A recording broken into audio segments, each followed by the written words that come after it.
No, I need a laptop. Laptop.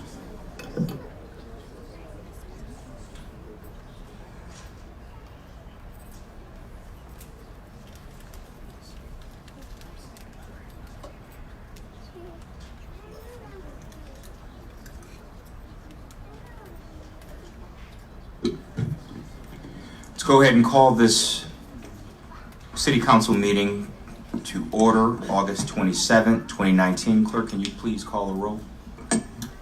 Alderman Llamas. Here. Alderman Garza. Here. Alderman Mesiacos. Here. Alderman Donnell. Here. Alderman Franco. Here. Alderman Seville. Here. Alderman Hartburns. Alderman Smith. Here. Alderman Bug. Here. Alderman Lopshi. Here. Alderman Jenkins. Alderman O'Connor. Here. Mayor Urban. Present. Please rise. We have a moment of silence in honor of our active servicemen and servicewomen as well as our veterans. Please remain standing as we say the Pledge of Allegiance, followed by an invocation led by Alderman Hart Burns. Moment of silence.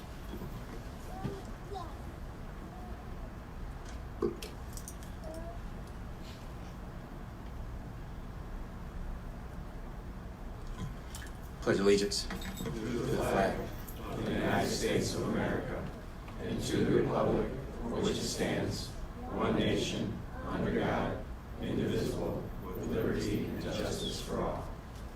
This evening, our invocation has been done by Pastor Brian Sinnebeck. He's associate pastor at Valley Baptist Church. Please receive him. Let's pray. Gracious Father, as we gather in this room tonight, we do so under your authority. We recognize that this evening. We thank you for the diverse body that Aurora is. We thank you that you've made Aurora to be one Aurora, and we continue to work toward that goal. We thank you for National Night Out. We pray, Father, that your hand of blessing would be upon the connections and relationships that were established all throughout the city on that night. Multiply the fruits of those efforts. In Jesus' name we pray. Amen. Amen. Thank you, Pastor. Is there a motion to approve the minutes of Tuesday, August 13, 2019 City Council meeting? Motion made by Alderman Hart Burns, seconded by Alderman Garza. All in favor? Aye. Motion carries by voice vote. Is there a motion to approve the appointment of a Sergeant of Arms for this meeting? Motion made by Alderman Hart Burns, seconded by Alderman Garza. All in favor? Aye. Motion carries by voice vote. Mr. Muhammad, can you tell us what the presentations are about this evening? Yes, sir. Good evening, Mayor. Good evening, City Council. Tonight, it's about championships and athletic world championships in the community from a youth perspective, and championships in the community from an adult and community-wide perspective here in Aurora. Tonight, we honor two young men who clinched state championships in wrestling a number of months ago. As they head back to school, we want to honor them appropriately. I'm going to ask the mayor to come down as we make our first presentation. State wrestling champ for 2019 at the 106-pound level. Let's give a round of applause to Diego Sotelo.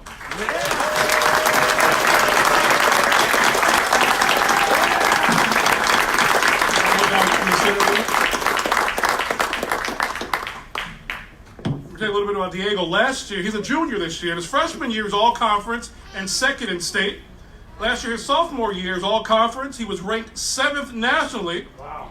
4th in the Ironman competition, which is the most prestigious national tournament for high school wrestling. That's 4th nationally. Yeah. Big round of applause. Yeah.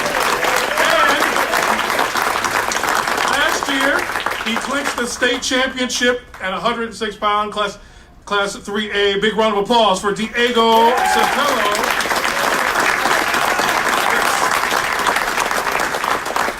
We also present Diego. You can come right back down, Diego, and stay up there.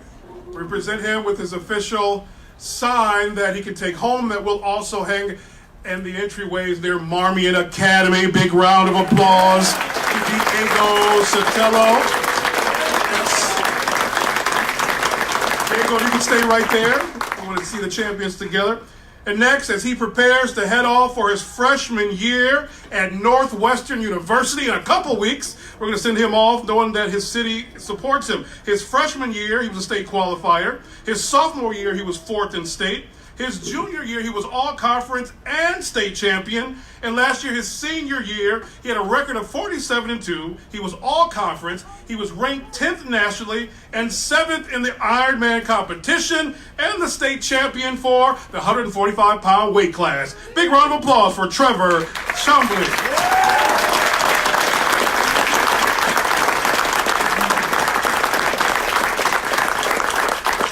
presented the Mayor's Medal of Excellence, and Trevor also presented with his sign as well.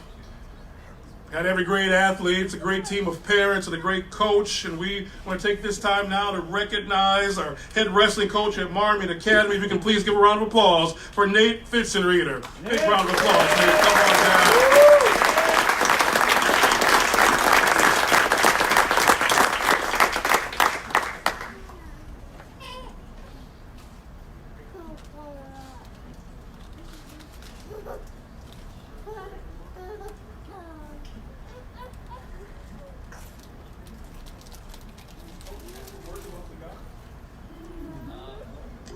These two are two truly special individuals. This is my second year at Marmion, so I've got to see Diego the whole way through. I only wear half the time with Trevor, but they're two truly special individuals. It's a special place at Marmion, and I can honestly say that these two are going to go on to do great things in whatever they choose to do, whether it be wrestling or any other aspect of life. And it was an honor and more of a privilege just to be able to coach these guys. So extremely proud of them. Our state wrestling champions from Marmion Academy. Proud of you gentlemen. Have a great junior year, Diego and Trevor. Amazing freshman year at Northwestern University. One more big round of applause. Thank you to the parents who are here as well. We honor another youth group tonight. This is our third year honoring them. Our relationship began with them when the mayor took office in 2017. They're a youth-founded and youth-led nonprofit who lives up to the name of making summers meaningful for young people to give back to their community. Tonight we honor Meaningful Summers. In summer of 2016, they partnered with the city of Naperville. The spring of 2017, they met Mayor Irving right after he was sworn in, making his first school visits to Mattia Valley. And ever since then, Mayor, they never went back across Route 59. They stayed right here in Aurora. Support for their community. 2017, they focused on STEM and mentoring, and they hosted a STEM activities night at SciTech where hundreds of kids came out. And then each year, they have charity kickball game that raises funds for nonprofits in the area. 2017, they raised $3,000, $1,000 each for Rites of Passage, Hesed House, and Mutual Ground. Last year, they focused on mental health, and that's where they partnered with National Night Out. So they held their first National Night Out event here on Water Street Mall, an expo all about mental health and wellness. Their charity kickball game raised $1,500 last year for Simply Destiny. And this year, they focused on the environment and conservation. And on National Night Out, they held a cleanup at Phillips Park, cleaned up the entire area. And their charity kickball game that following Friday at Phillips Park softball field brought out over 100 young people, and they raised $1,700 for the Conservation Foundation. Ladies and gentlemen, please give a big round of applause to the executive team of Meaningful Summers, primarily from Indian Prairie School District 204.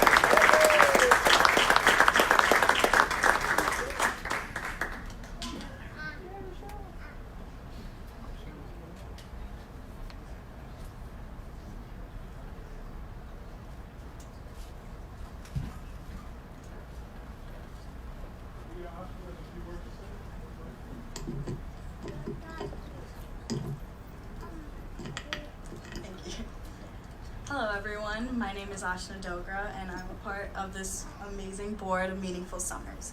I just wanted to start off by thanking the mayor and Mr. Muhammad for the great opportunities they've given us and all the support they have given. Meaningful Summers is an organization that has been working with the city for years to create a better youth and ensuring that kids in our community are using their time for the better. This year's initiative was to sustain the environment, and to do so we hosted our third annual kickball tournament, and all of the money we made, $1,700 this year, will be donated to the Conservation Foundation of Illinois. Our board spent a lot of time this summer putting together this event with big sponsors like McDonald's, Export, and GCCA Cricket. Thank you to everyone, especially the mayor and Mr. Muhammad, for making this happen. We would not have been able to do this without you. Thank you.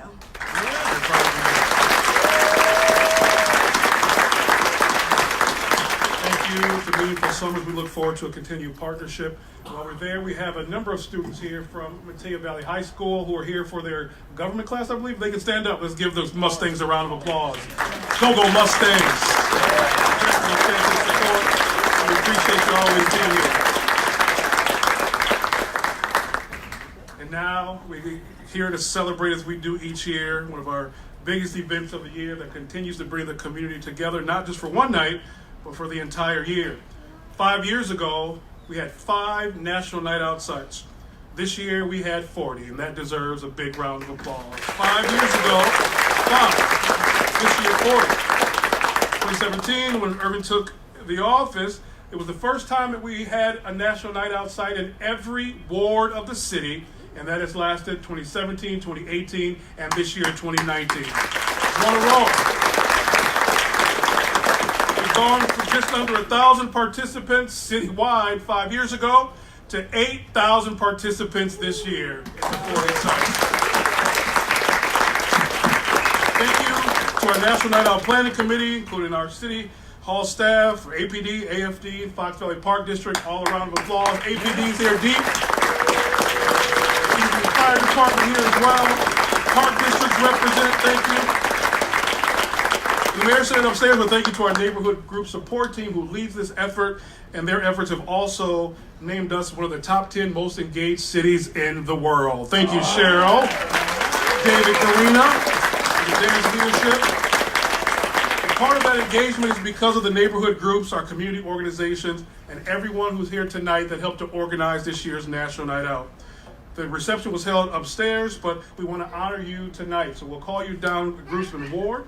We're going to ask our ward alderman to join for your ward, and our alderman at large. You'd like to join as well. I know Alderman O'Connor representing our alderman at large. We won't necessarily go in numerical order because a couple of the groups go across a couple wards. We're going to make certain we do this seamlessly. So first, our Ward 1 National Night Out neighborhoods. If Alderman Yavas can join us, if you'd like to, Alderman O'Connor as well. If the neighbors from Pigeon Hill neighbors can come down, big round of applause. And our COP officer from the ward as well. COP officers. Pigeon Hill neighbors, come on down, bring your awards with you. Lighthouse Worship Center. Big round of applause. Stonegate West Homeowners Association. The Northeast Neighbors, come on down. Marywood Country Squire. And Savannah Crossing Homeowners Association. Big round of applause for Ward 1.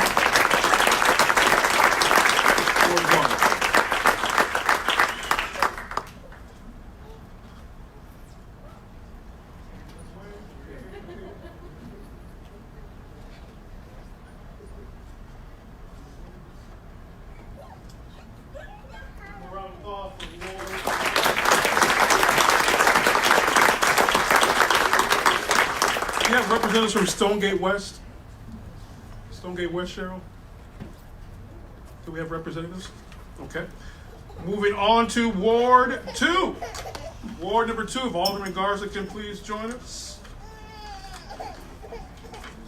Ward number 2, as Alderman Garza makes her way down, please bring down to the front with a round of applause. Restore the neighborhood. Round of applause. Luces de Sagrado Corazon. Oak Park Elementary School, and Jesse the Law Boxing Club. Come on down, Ward 2. Oak Park Elementary also represents Ward 7 as well. So as we transition, the next ward will be Ward 7, and we'll keep Oak Park up with Alderman Hart Burns. Big group. Big round of applause to Ward number 2.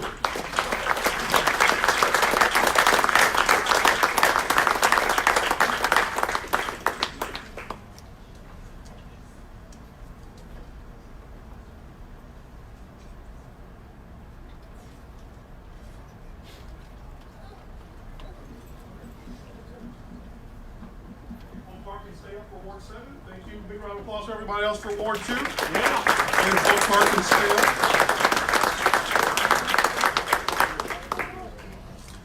We're going to move out of numerical order and go to Ward 7 since Alderman Hart Burns is already down. Ward 7, Eastwood Community Center. It's joined already by Oak Park. Grand Boulevard Center, come on down. Forest Ridge, Main Baptist Church, and Greater Mount Olive Church of God in Christ. Again, Ward 7 also represented by Oak Park Elementary School.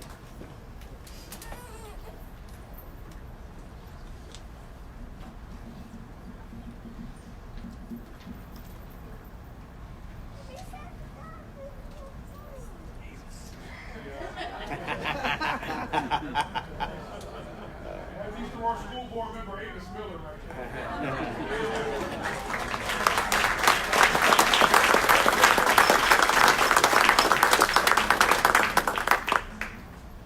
This way, everybody. 1, 2, 3. Big round of applause for Ward 7.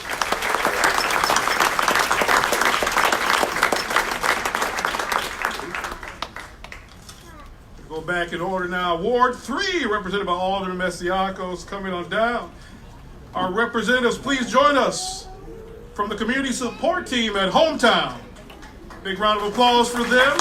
United Neighbors, come on down. And Lakeview Residences. Big round of applause.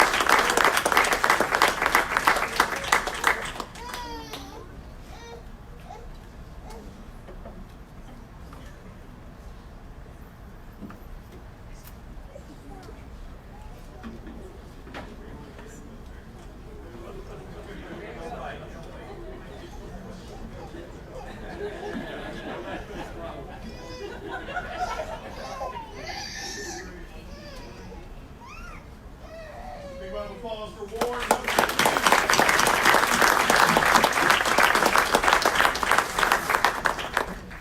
Ward 4, Alderman Donnell, come on down. Another big group for Ward number 4. Luigi's Pizza, come on down. Hey, holding it down for Aurora for decades. Aurora Township, keep the applause going. Aurora Township. Tomcat 4th Ward Neighbors. Transitional Alternatives. Black Hawk Neighbors. Divine Providence Ministries. And West Park Neighbors Neighborhood Group. Big round of applause for Ward number 4.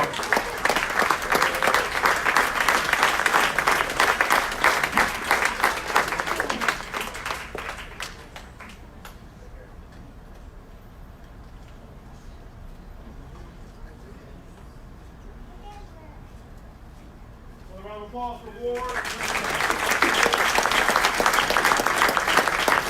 Alderman Franco in Ward 5. Got 3 groups this year. Big round of applause for Invested Neighbors, Kensington Lakes Homeowners Association, and Washington Neighbors, all representing Ward number 5. And KCT Bay.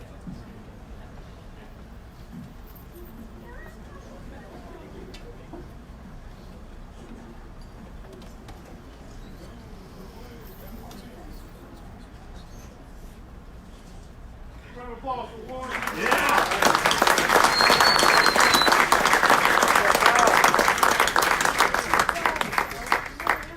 Ward 6, Alderman Mike Seville. Fresh off of a successful ukulele fest. Ward number 6, Northwest Territories Neighborhood Group, come on down. Big round of applause also for Community Connectors at Gales Memorial Baptist Church. Keep the applause going for Randall West Condo Association, St. Augustine College, and Just for Kids Daycare. Get it right this year, Alex. Get out of there.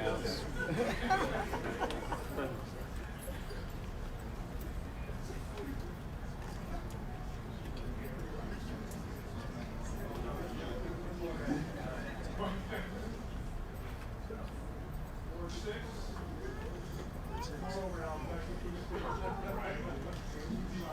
Here we go.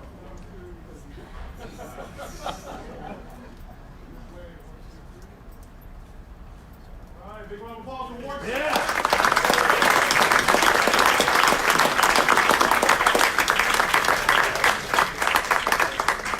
Ward number 8, come on down, Alderman Patty Smith. Tonight we have McCarty Park Neighbors, Fox Valley Park District, Manny Fitzgerald, McCarty Park, come on down. And Greeno, celebrating 15 years of National Night Out at Greeno.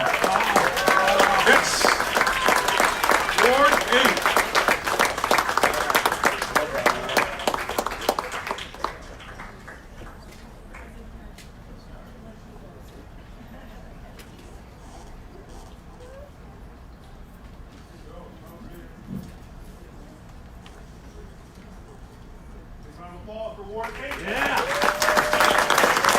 Again, another shout out to Greeno for his 15th year of National Night Out. Ward number 9, Alderman Edward Bugg, come on down.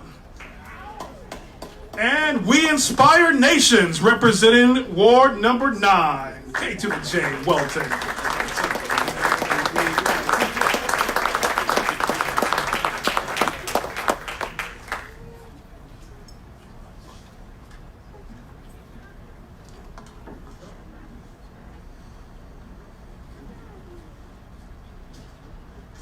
Applause for Ward 9.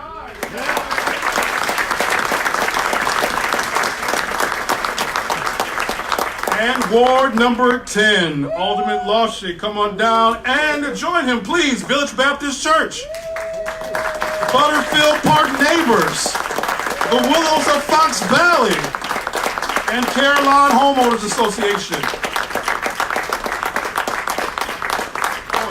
He's asking if Alderman said, can his Mattia Valley High School kids join him as well? So if you're from Mattia, come on down. Yeah. There you go. Including you, beautiful Summers.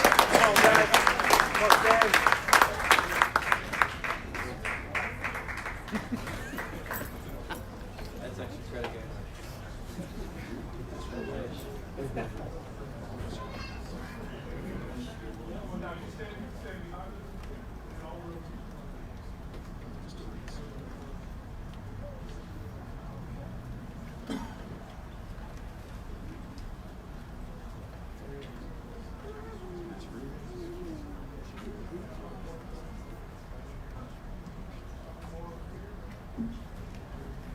Here we go. Got a 3. Come on, big. 1, 2, 3. 1, 2, and 3. Big round of applause for Ward.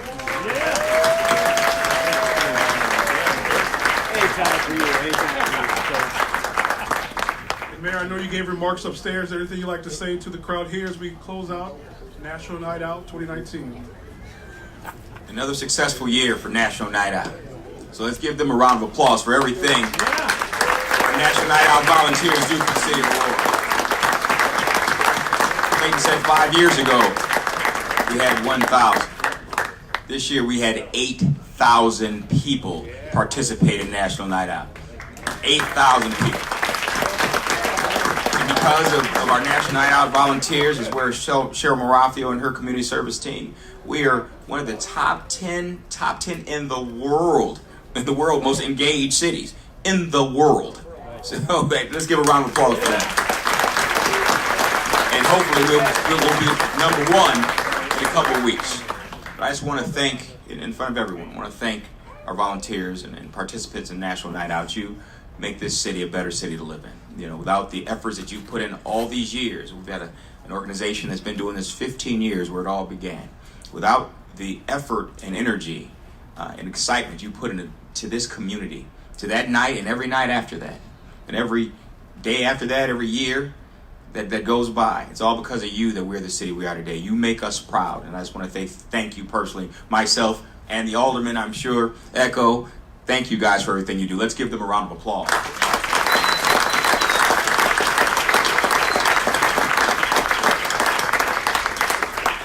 We look for another successful year coming up next year. Between now and then, I know you'll continue to do the work necessary to make this city a good city. Thank you very much. And Mayor, we have one final request. We're going to do this with our first responders and our community support team. If APD and AFD can come on down, let's do a group picture and a nice shot. Let's give a big round of applause to the Aurora Police Department and the Aurora Fire Department. These are the finest teams in the country. They keep us safe. They keep us sound. They keep us strong. Aurora strong. Big round of applause for the Aurora Police Department and the Aurora Fire Department holding it down for the City of Lights.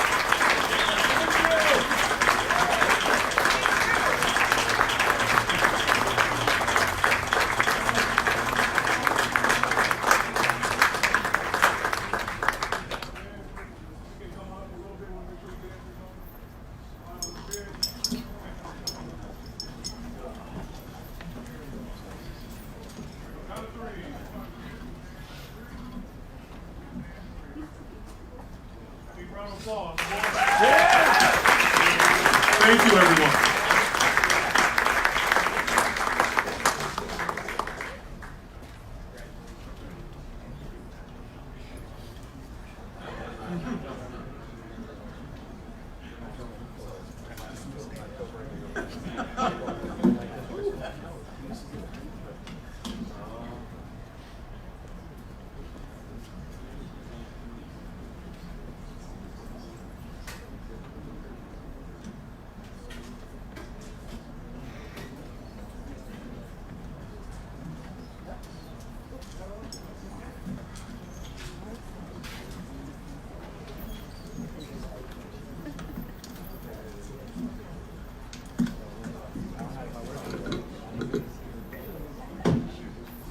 I was going to say everybody could leave, but it looks like you're not waiting for me to say anything at all. We're about to get on to the regular part of the business. Let me say it while you're still here. I got to say it fast. About to get on to the regular part of the business. If you want to leave at this time, we would understand. You know, you guys got busy schedules, things to do.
All right, looks like all the folks that wanted to leave have left. So we will go on to the regular portion of our business. Let's go on to public comment. Madam Clerk, do we have any members of the public wishing to offer public comment? Yes, we do, Mr. Mayor. You call the first speaker. I have to, first I'll read, pursuant to the Okay. Open Meetings Act, all persons shall be permitted an opportunity to address public officials under the rules established and recorded by the council. Under our rules, any person may address the city council for up to 3 minutes with a maximum of 30 minutes allotted for all public comment. No person other than the timekeeper or the chair for the purpose of maintaining order may interrupt a person recognized for public comment during his or her comments. Members of the city council shall not engage with nor respond to a speaker during the time set aside for public comment. Staff is directed to follow up with members of the public with respect to any concerns raised during public comment within the scope of the city's authority following the adjournment of this meeting. Our first speaker is Linda Kemp.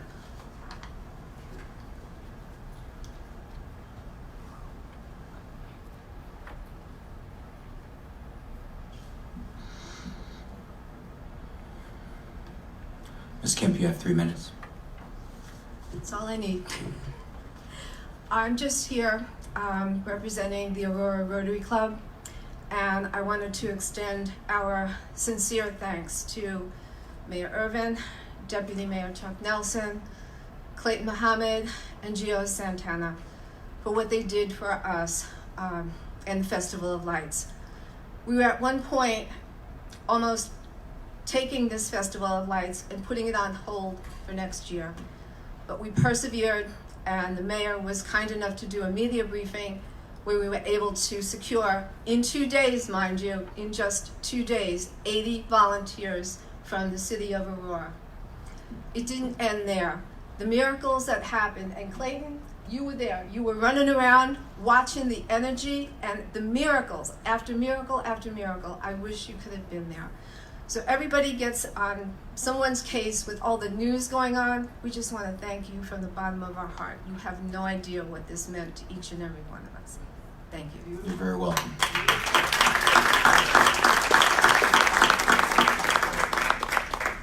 Clerk, are there any additional speakers? No further speakers, Mr. Mayor. All right, well then let's go on to the regular portion of the agenda. Public hearing. Can you read the first item under public hearing?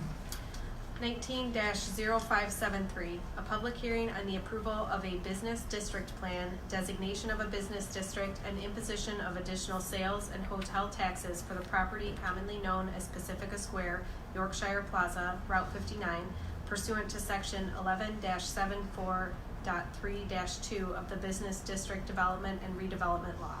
Hearing continued from July 23rd, 2019 and August 13th, 2019.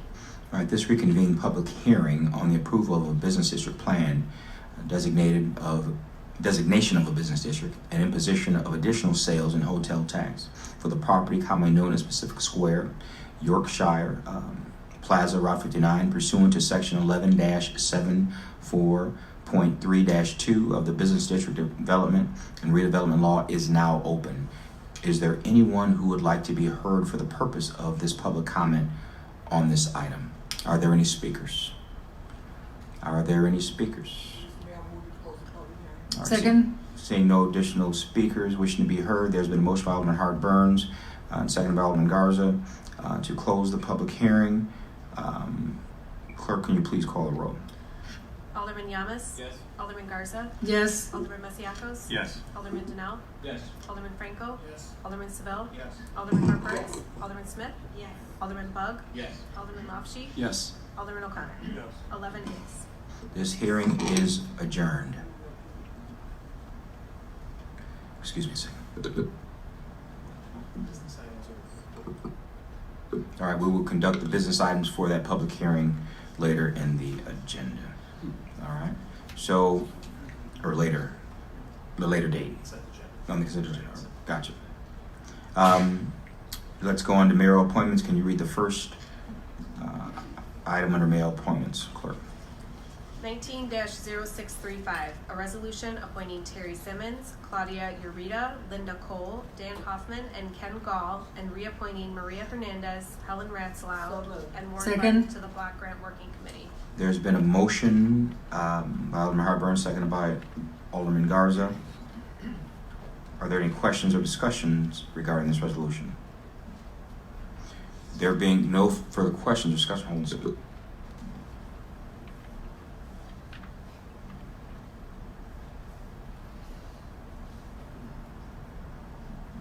Before we vote on this item, is Terry Simmons present? I see her. If you could stand up for just 1 second so you can recognize. Ms. Simmons, do me a favor. Your name and what you do. Terry Simmons, I'm the director of the business secretary at Aurora. Well, thank you very much for everything you do. Let's give Terry a round of applause.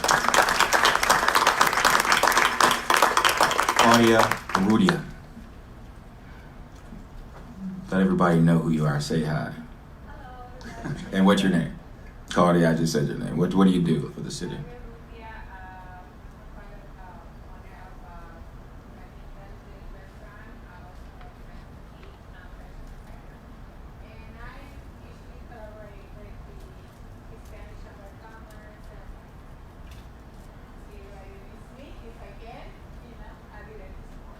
Thank you very much. Give her a round of applause.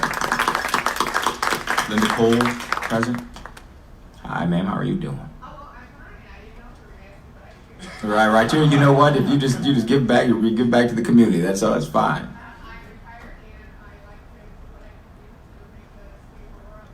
And you do a great job. Thank you, Ms. Cole. All right. Dan Hoffman, you're present. My brother Dan Hoffman. Retired police commander or police department, and retired police chief or chief of police of Canton Police Department, Aurora. Retired. All right. Give it up for Dan Hoffman. Ken Gall. Sir. I'm Ken Gall, 22-year resident of Aurora. I'm the CFO of a nonprofit that helps kids and adults with developmental disabilities. Wow. Thank you very much, Ken Gall. And Maria Hernandez. Not present. Helen Ratzlau. Not present. Warren Barton. Now, those were just reappointments, so they're not present. All right. So there's been a motion, a second. Any discussion based on the introductions? There being no further discussion, will the clerk please call the roll? Alderman Yamas? Yes. Alderman Garza? Yes. Alderman Masiacos? Yes. Alderman Denell? Yes. Alderman Franco? Yes. Alderman Seville? Yes. Alderman Harper? Alderman Smith? Yes. Alderman Bug? Yes. Alderman Lofsche? Yes. Alderman O'Connor? Yes. 11 ayes. Motion carries. The resolution is approved. Let's give them another round of applause. And if you guys can meet me down front so we can take a picture.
All right, let's go on to the consent agenda. Will the clerk now please read the consent agenda in full? 19-0306, a resolution establishing the maximum number of Class G City of Aurora liquor licenses unofficially related to application from Marmion Abbey, doing business as Abbey Farms, 2855 Hart Road, Aurora, Illinois, 60502. 19-0554, a resolution authorizing the purchase of a replacement insertion magnetic flow meter for the Water Production Division. 19-0574, a resolution to use NTI National Technologies, 1350 West Washington Street, West Chicago, Illinois, 60185 as the primary fiber vendor for doing fiber work for the City of Aurora, and use Adesta LLC of Willowbrook, Illinois as the city's secondary fiber vendor. 19-0580, a resolution approving the final plat for Meadow Ridge subdivision, being vacant land located at the southwest corner of Meadow Ridge Drive and 75th Street, and granting the developer the authority to install the contemplated utilities. 19-0596, an ordinance designating Aurora Business District Number 1, Pacifica Square Business District. 19-0613, a resolution to approve payment to Auto Paint Technologies for various City of Aurora fleet automotive body repairs for the remainder of 2019. 19-0623, a resolution to extend the current contract with Stewart Spreading Incorporated for lime sludge removal and disposal for the Water Production Division. 19-0628, an ordinance imposing a business district retailer's occupation tax, a business district service occupation tax, and a hotel operator's occupation tax within the boundaries of the Aurora Business District Number 1, Pacifica Square Business District. 19-0634, a resolution to purchase one E1 100-foot ladder truck from Fire Service Incorporated of St. John, Indiana, in the amount of $1,012,756. 19-0638, a resolution establishing the maximum number of Class C City of Aurora liquor licenses unofficially related to application from Bromp Incorporated, doing business as Yorkshire Liquors at 4302 East New York Street, Unit 110, Aurora, Illinois. 19-0660, a resolution requesting authorization for the mayor to execute the local public agency amendment number 3 for federal participation with the state of Illinois for East New York Street, Segment 2, west of Welsh Drive to Asbury Drive project, Section 07-00210-01 PV. 19-0661, a resolution authorizing the Director of Purchasing to enter into an agreement with Annie River Solutions Incorporated, 526 Crescent Boulevard, Glen Ellen, Illinois, 60137, in the amount of $25,900 for asbestos abatement at the Fox Valley Inn. 19-0662, a resolution authorizing the Director of Purchasing to enter into an agreement with NES Incorporated, 195 Industry Avenue, Frankfort, Illinois, 60423, in the amount of $150,450 for asbestos abatement at Motel 6. 19-0665, a resolution approving an agreement between the City of Aurora and the Fox Valley Park District regarding police services. 19-0668, a resolution establishing the maximum number of Class G1 City of Aurora liquor licenses unofficially related to application from 7-Eleven Incorporated, doing business as 7-Eleven number 38509H, to be located at 2626 Ogden Ave, Aurora, Illinois. 19-0671, a resolution approving of supplement addendum number 2 agreement with HR Green Incorporated for Galena Boulevard and New York Street downtown two-way conversion, along with improvements to Broadway Avenue, Illinois Route 25, in the amount of $175,300. 19-0672, a resolution authorizing a contract with H. Linden and Sons Water and Sewer Incorporated, 722 East South Street, Unit D, Plano, Illinois, 60545, in the amount of $792,734.00 for the Avon Street, South Lincoln Avenue, and Jackson Street sewer separation project located in wards 2 and 4. 19-0674, a resolution accepting the improvements and maintenance security for Rush Copley employee parking lot, Comp Storage, 2000 Ogden Avenue. 19-0680, a resolution to award a contract to HR Green Incorporated in the amount of $74,700 for preparation of the Mastodon Lake Stormwater Plan. 19-0692, a resolution authorizing the Director of Purchasing to enter into an agreement with Swallow Construction Corporation, 4250 Lacey Road, Downers Grove, Illinois, 60515, in the amount of $75,884 for the 12 North Broadway Vault Infill Project. 19-0711, a resolution with respect to the potential reimbursement of eligible costs in a possible tax increment finance district and to induce development interest within the former Copley Hospital property, now known as Avalon Heights. Before we go forward, I believe Alderman Mesiakos is going to ask for a motion to remove 19-0711 based on the fact that he has a conflict. Are there any objections to Alderman asking for that to be removed from the consent agenda? With no questions, can I have a motion? Motion, Mr. Mayor. Is there a second? Second. There's been a motion by Alderman Mesiakos, seconded by Alderman Seville. All in favor? Aye. All right, friendly motion will remove that particular item from the consent agenda. Now, is there a motion to accept the consent agenda? With that? There's been a motion by Alderman Hart-Burns, second by Alderman Bug. Are there any questions about anything on the consent agenda, less that one that's been removed? With no questions, clerk, please call the roll. Alderman Yamas? Yes. Alderman Garza? Yes. Alderman Mesiakos? Yes. Alderman Donnell? Yes. Alderman Franco? Yes. Alderman Seville? Yes. Alderman Hart-Burns? Alderman Smith? Yes. Alderman Bug? Yes. Alderman Lopshi? Yes. Alderman O'Connor? 11 ayes. All right. Alderman Franco. I have to apologize. Why did we remove 0711? Alderman Mesiakos has a conflict, and we're going to put that on unfinished. So we can. Unfinished tonight. Yes, tonight. All right, there's. So the motion carries. Consent agenda is approved. All right, let's go on to unfinished business. Clerk, can you read the first item under unfinished business? 19-0496, an ordinance amending Chapter 6, Alcoholic Liquor, Section 6-13 of the City of Aurora Code of Ordinances entitled Allowed Areas. All right, is there a motion to adopt this ordinance? Actually, we're going to motion to send this one, to hold this one here for 2 weeks. However, before we take a motion to hold it here for 2 weeks, there were some questions that I believe that a couple of aldermen had as to why we went forward with this particular ordinance and the fact that it matched with the state statute. So, Council, you weren't here and we just had to put it on unfinished. So if you could explain. Oh, you want to go to President? Go ahead.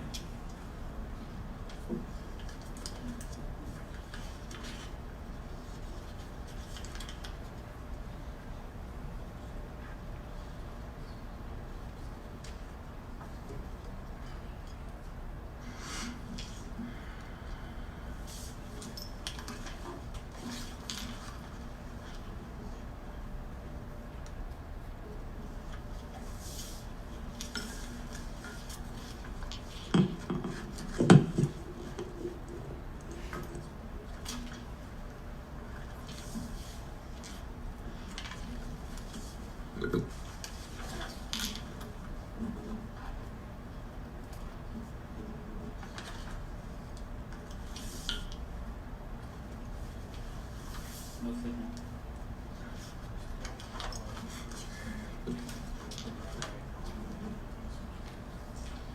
We just took. Clerk, will you go forward with the next item under unfinished business? Item 19-0711, a resolution with respect to the potential reimbursement of eligible costs in a possible tax increment finance district and to induce development interest within the former Copley Hospital property, now known as Avalon Heights. All right, is there a motion? There's been a motion by Alderman Seville, seconded by Alderman Hart-Burns. Are there any questions or discussion? Alderman Mesiakos live in the room as he has a conflict on this particular item. Are there any questions on this particular item? Alderman Lofty. I don't know if John Curley could maybe explain this a little. Well, this is the one that was on. It's just taken off consent agenda. So what you need it explained again? Well, it wasn't explained tonight. No, it's on consent agenda tonight. It was explained back in COW. Yeah, I know, but I'm. So what exactly do you want to explain? The whole thing? Well, just the eligible cost. Is it infrastructure? Is that pretty much all it is? You asking what a TIF is, sir? I'm not asking what a TIF is. I'm asking what are the eligible costs. That's what we're For a voting TIF. on. I'm not sure I understand what that is. Yeah.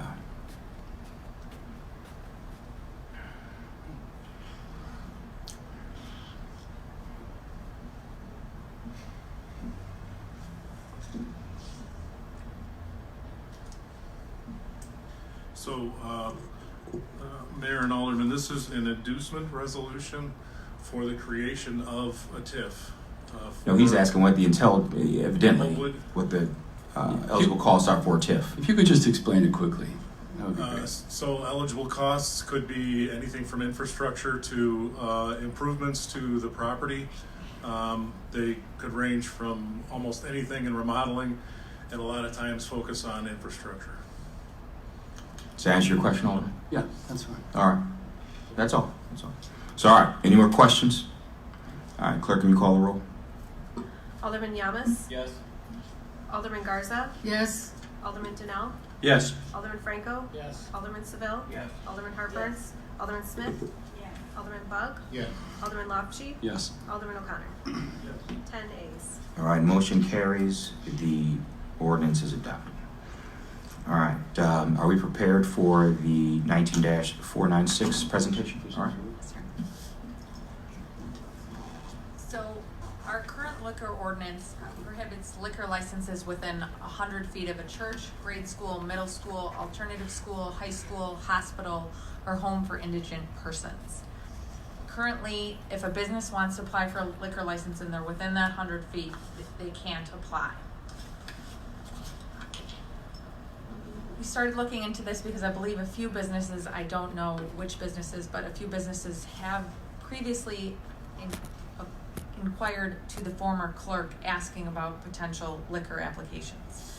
The reason why businesses have more recently inquired is because in 2018, the Illinois General Assembly amended the State Liquor Control Act to allow for local municipalities to reduce the prohibition on liquor licenses within 100 feet of those schools, hospitals, or homes for indigent persons. In 2018, what the legislator did was they specifically added a section that states a local liquor control commissioner may grant an exemption to this prohibition of the 100 feet if a local rule or ordinance authorizes the local liquor control commissioner to grant that exemption. So based on that additional language that was adopted in 2018, we drafted this proposed amendment. This proposed process or proposed amendment would be, the process would involve the establishment of a business first submitting an application to the clerk. Upon receiving the application, the clerk would notify the alderman's office. The second step would be that a hearing officer would then review the request for the reduction and consider 8 specific factors in making a decision on whether or not to recommend the distance exemption. As part of that review, any alderman or any other city representatives that would like to have an opportunity may submit information to the hearing officer. This is just an added step of input. After reviewing the factors, if the administrative hearing officer is going to make a recommendation to the liquor commissioner, then that recommendation is submitted to or forwarded to the liquor commissioner for review. The fourth step is then if the liquor commissioner agrees with the administrative hearing officer's recommendation, the liquor commissioner would then forward the application on to city council for review, just as is done in every other liquor application. City council ultimately decides whether or not to create an additional liquor license. So if city council votes to create an additional liquor license, then the liquor commissioner may grant the liquor license within the 100 feet of that school or hospital or home of indigent persons. However, if city council decides not to grant an additional license, there's no license to be issued. So I realize it's kind of a complex process, but we wanted to put in these factors for several reasons. The factors that we have outlined are 8 specific factors. They consider the type of activity to be conducted at the premises, and the days and times which the activity would take place. For example, some businesses are just looking to sell liquor, other places are looking to serve it. Some places might be a restaurant, other places might be a sports facility, or it might be a gas station. So they're going to look at these types of things and the hours that they're going to operate. Another factor is the size of the applicant's business and the affected establishment that's within that 100 feet. The third factor is the availability of adequate parking for patrons at both the applicant's business and the affected establishment. Fourth factor is whether the applicant is seeking a license to permit consumption of liquor on the premises or if they're seeking for the sale of packaged liquor. The fifth factor is any reports from the police department regarding the location as well as the history of activity at that premises, including any infractions or violations of the law that may have occurred with that business. The sixth factor is any relevant geography and location of the applicant's business. The seventh factor is the legal nature and the history of the applicant, and the final factor is the measures the applicant proposes to implement to maintain quiet and security in conjunction with the establishment. So you're probably asking, why did we institute these factors in this process? Well, the factors are designed to prevent any potential detrimental impact on the nearby school or church. Originally, the 100 feet was outlined was to protect those schools and churches. Here, we're trying to make sure that those churches and schools are still protected. Second, we need to outline and standardize the considerations so they are consistent for all applicants. Finally, the factors deemed relevant may be included as a condition of the liquor license being granted or renewed. So that's my presentation. Are there any questions I can answer as far as the process? I know we're going to have a few questions here.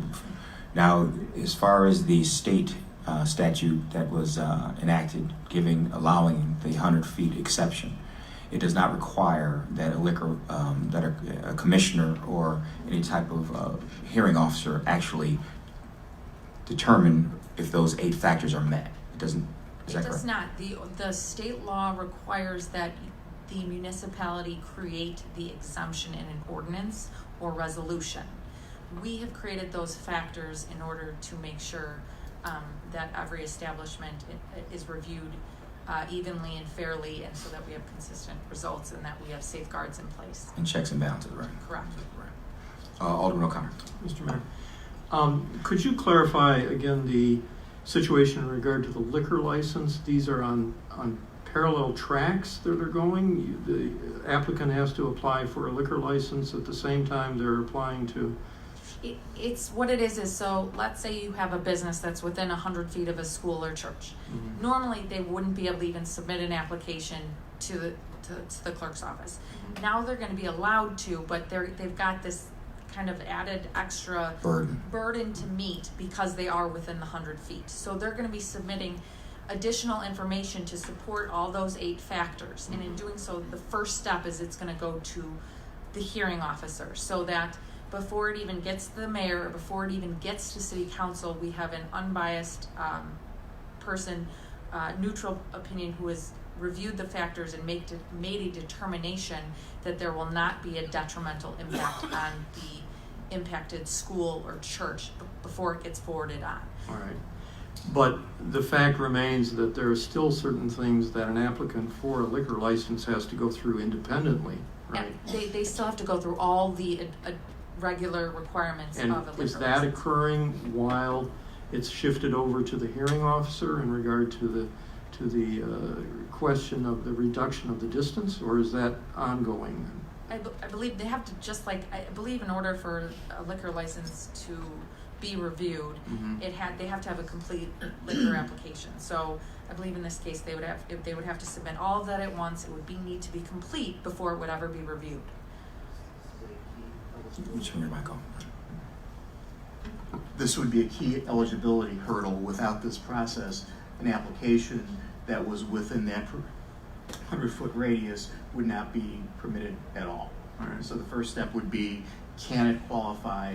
And even if it does qualify, does it meet the normal requirements of the ordinance? And at that point, the liquor commissioner can make a recommendation to the city council as to whether the city council should, in its own discretion, create the additional liquor license for that purpose. And do we have a sense of what the situation is for the number of companies or businesses that were interested? Is this a situation that's all of a sudden ballooned, that there are a large number of people that are? I don't know of a large, when I spoke to the former clerk before she left, she had mentioned that a handful of businesses had inquired as to whether we were going to allow that exemption. And I guess my only other question is at this point is the 8 elements that have been developed, which I think they are sound and they certainly stand well there. They could exist if we went a different direction and took it from the hearing officer and just put it back into the committee structure for an application to be made through I assume it'd be the RAP committee that would be looking at that those considerations could be, as part of our ordinance, to be considered by the committee in regard to that review. Is that? Part of the issue is that the limited discretion, if you will, or the limited judgment that's placed in here is vested within the liquor commissioner by statute. It doesn't allow the legislative body to exercise that type of discretion directly.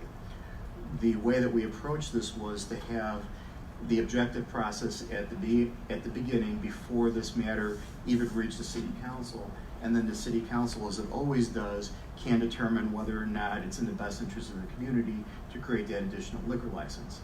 Whether or not you're looking at those 8 factors in that determination or other subjective items in your legislative discretion to create that liquor license is still up to you.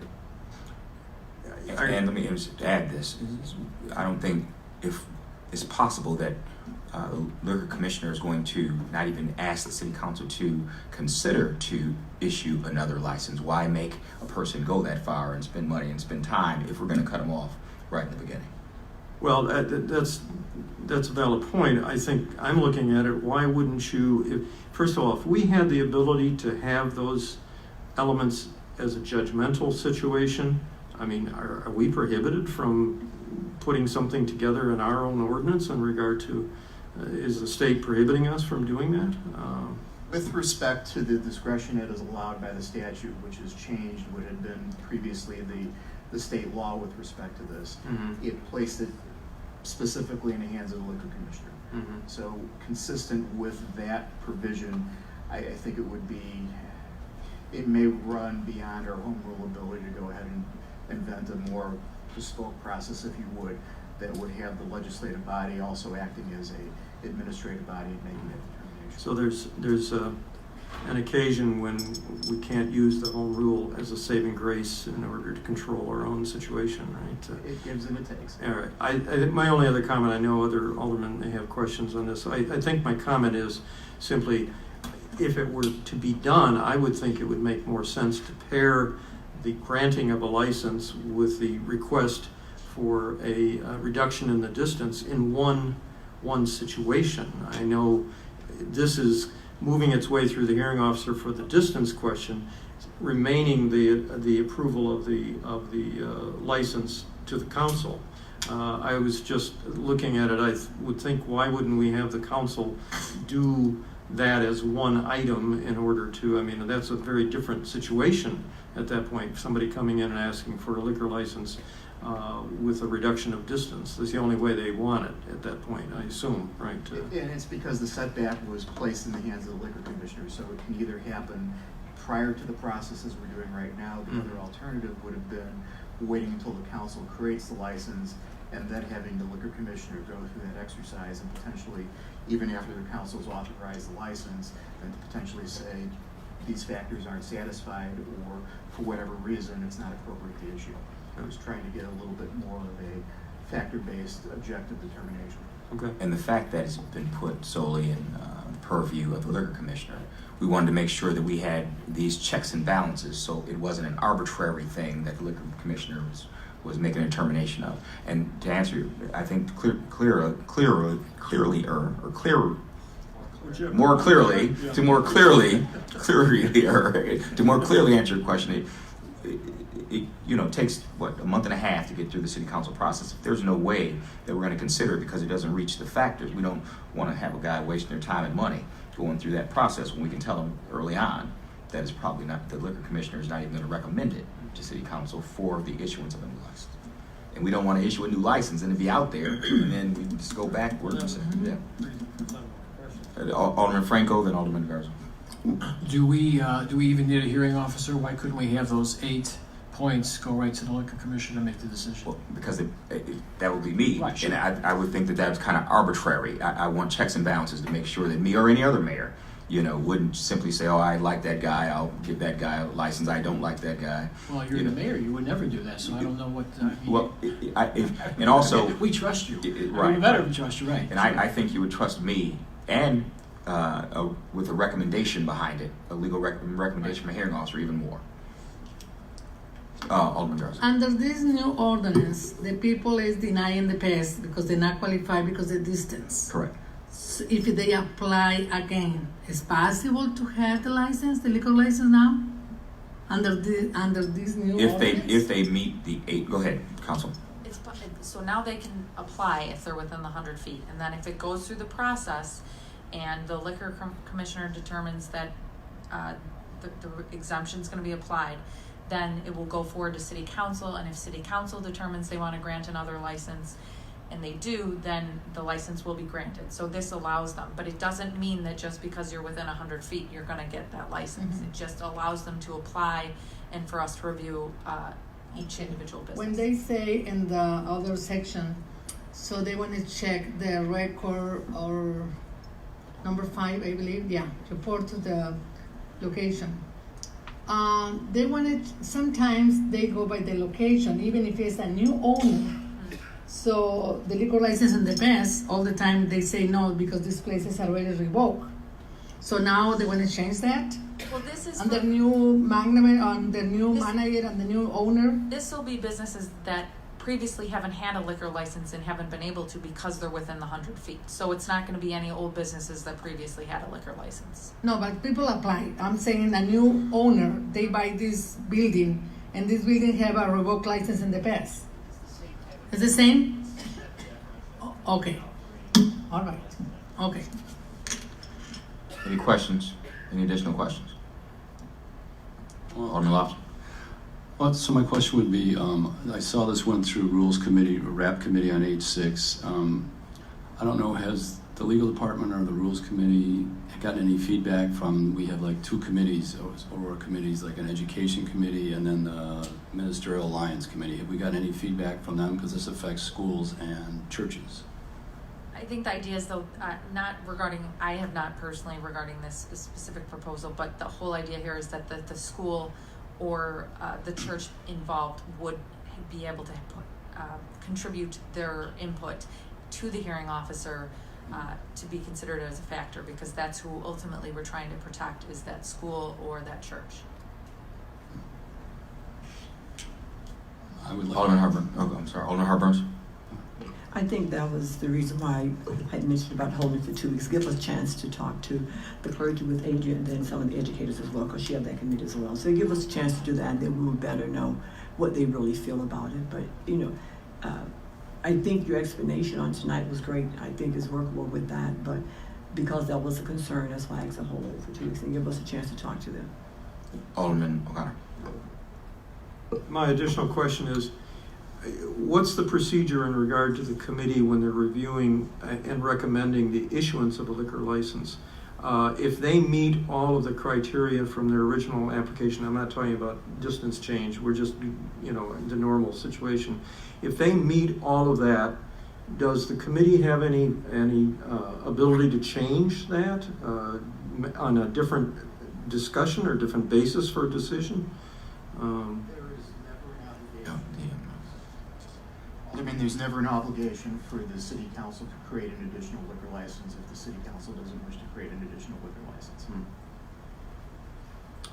Well, and I think the reduction of distance is probably going to be one of the main considerations as to why we would issue or not issue a liquor license too. Because I'm just looking at it. It's been a policy issue.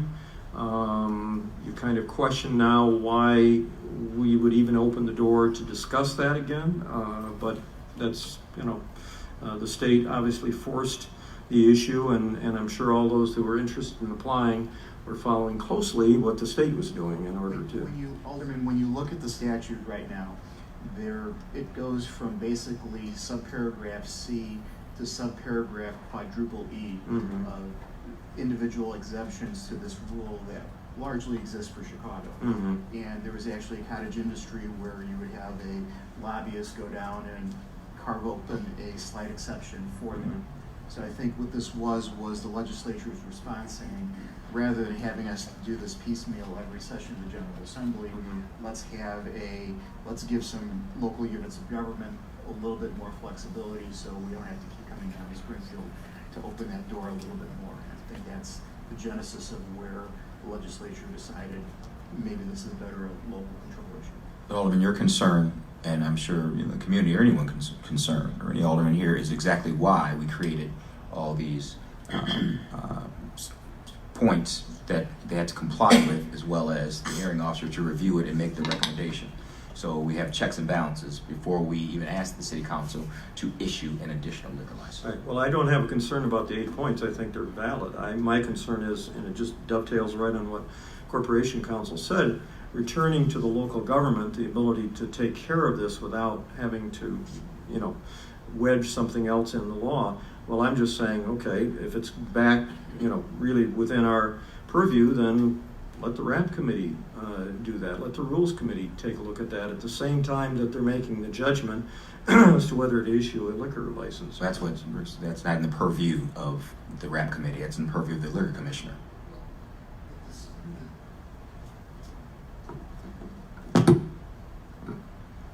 New liquor licenses go, or proposed creation of new liquor license go before the PHST committee.